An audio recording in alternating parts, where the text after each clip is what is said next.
爱喝江宗主，你哪来的颜面指责鬼道？金光瑶仿佛听到了天大的笑话一般，竟下意识回头与金光善对上了视线。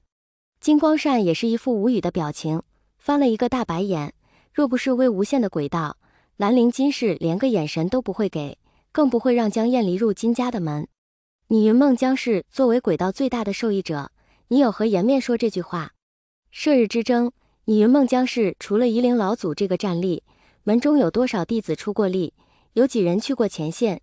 云梦江氏享受的战争分红将近100%来自于夷陵老祖的轨道。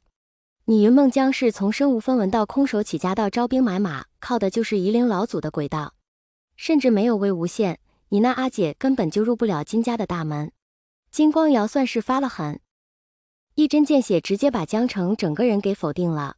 现在的云梦江氏说到底靠的是魏无羡的轨道起家。什么少年宗主独立撑起一个大世家，真把自己给忽悠瘸了。没有金家在旁盯着暗示，云梦江氏早已不复存在，早就被其他家族蚕食殆尽。金光瑶其实看江城不爽也挺久了，江城其人眼高手低，数次在重要场合给自己甩脸色，拆自己台。现在纯属赤脚不怕穿鞋的，既然总归要一死，挑几个人还了那些受的气。江城整个人面无表情，周身的灵力开始凝聚，时不时滋起几道小闪电，3步化作2步一跃而起，突破鬼修的保护圈，朝着金光瑶袭去。随着灵力地鞭子破空之声响起，金光瑶从身侧拔出恨声抵挡紫电的攻击，但紫电的末梢还是划破了金光瑶的侧脸，一道血痕出现在了金光瑶的脸颊。你不过一娼妓之子，有什么身份资格来说我江氏？江城也被金光瑶逼狠了，一时忘了自己平时顾忌金光瑶的阴谋算计都是能远离就远离，径直破口大骂。金光瑶舔了舔脸颊滑落到嘴边的血液，娼妓之子。但金光瑶还未来得及做反应，金光善使用灵力将杯子朝江城脸上砸去。江婉银，他再是娼妓之子，也轮不到你来指手画脚。你又是个什么货色？江城扬起衣袖，借力将砸来的杯子摔了出去，梗着脖子粗声道：金光善，你别以为什么？以为你会把那上百万人的命看回事，还是以为你真有能耐杀死我？金光善极为不善地说道。金光瑶是娼妓之子不假，自己也没少骂，但不代表谁都可以骂这几个字，至少江婉银这种连个娼妓之子都比不上的废物有什么资格骂这句话？在金光善的眼里，人除了性别之分，还有就是能否为自己效命的人。再在里面进行划分，说句难听的，如果是聂明绝兰西尘说出这句话，金光善还会给几分赏识，会有英雄所见略同的认可感。金光瑶对于金光善的出手，眼中闪过一丝讽刺。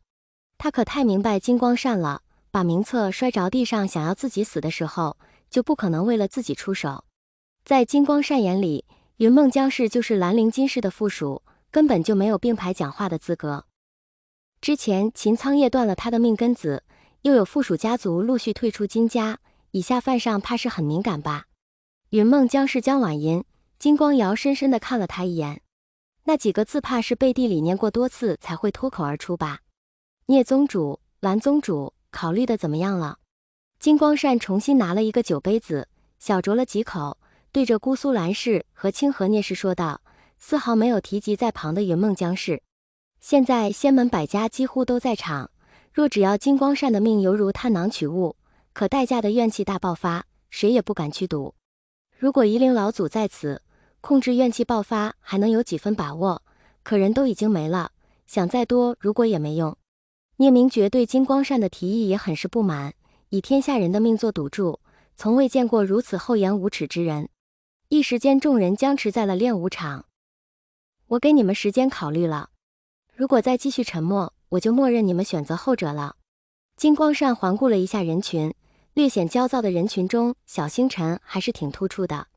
江城双手环肩，嘴角微微向上挂着，冷哼道：金宗主，你是在使诈吧？魏无羡都做不到的事，你有什么能耐做到？金光善舒舒服服地往靠椅上躺去，斜着身子像看傻子一样的眼神看着江婉银。江婉银啊江婉银，你是真矛盾。你一边恨不得踩至脚底，一边又将他捧上神坛，你到底图什么？为无限是世界最强者了吗？我承认他与轨道有天赋，但他完成了创造的使命，自然就会有更有天赋之人接替。既然说到这个话题，那我介绍一个人给大家认识。薛洋，我金家的客卿。金光善拍了拍手，一个约莫13、14岁的男孩从金光善身后走了出来。薛洋小心沉望着得意洋洋的薛洋，默默握紧了拳头，低声的喃道：江宗主，你有没有觉得我很眼熟？薛洋特意走到江城面前转了一圈，两颗虎牙露在外面，在江城面前晃呀晃。没有等江城的反应，薛洋对着小星辰挑衅道：臭道士，你现在有能耐再抓我呀？虎牙。江城脑海闪过一缕记忆碎片，但怎么都抓不住他，一定有在哪里见过他。